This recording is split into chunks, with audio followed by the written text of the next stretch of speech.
அண்மை செய்தியை பார்த்து வருகிறோம்.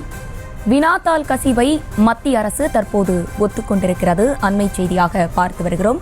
இது குறித்து கூடுதல் விவரங்களோடு இணைகிறார் செய்தியாளர் மதியழகன். மதியழகன், வணக்கம். இது குறித்தான முழு விவரங்கள்.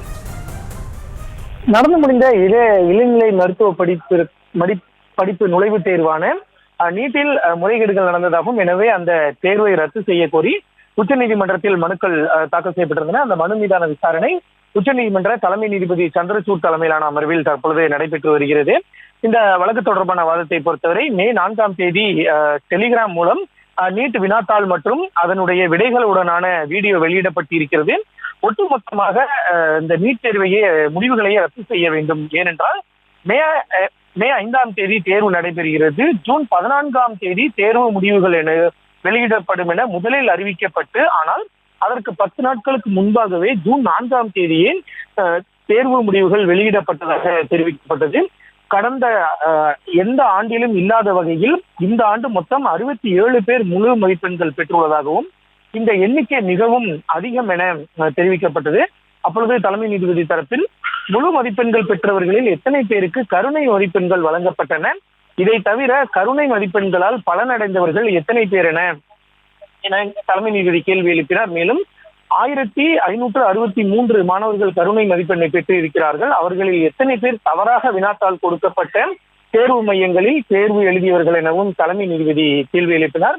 இதற்கு பதிலளித்த மனுதாரர்கள் தரப்பு வழக்கறிஞர், நேர்மையாக தேர்வு நடத்தப்படுவது என்பது சமரசம் செய்யப்பட்டிருந்தாலும் மோசடியாக தேர்வு எழுதி வெற்றி பெற்றவர்கள் நியாயமாக தேர்வு எழுதிய நபர்களிடமிருந்து பிரித்து பார்க்க முடியாது என்றும், அத்தகைய நியாயமற்ற முறையில் தேர்வு எழுதிய ஒரு நபர் கூட இந்த நீதிமன்றத்தால் மேற்கொண்டு தேர்வு எழுத அனுமதிக்க கூடாது எனவும் வாதிடப்பட்டது.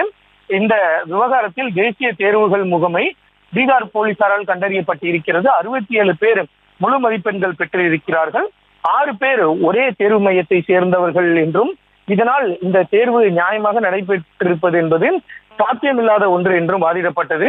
மேலும் இந்த விவகாரம் தொடர்பாக சென்னை உயர்நீதிமன்றம் உள்ளிட்ட உயர்நீதிமன்றங்களில் வழக்கு நிலுவையில் இருப்பதாகவும் வாதிடப்பட்டது. மேலும் இந்த விவகாரத்தில் ஒரு அரசு இயந்திரத்தினுடைய தவறு இருப்பதாகவும் வாதிடப்பட்டது. அப்பொழுது தலைமை நீதிபதி முக்கியமான கேள்வி ஒன்றை எழுப்பினார்.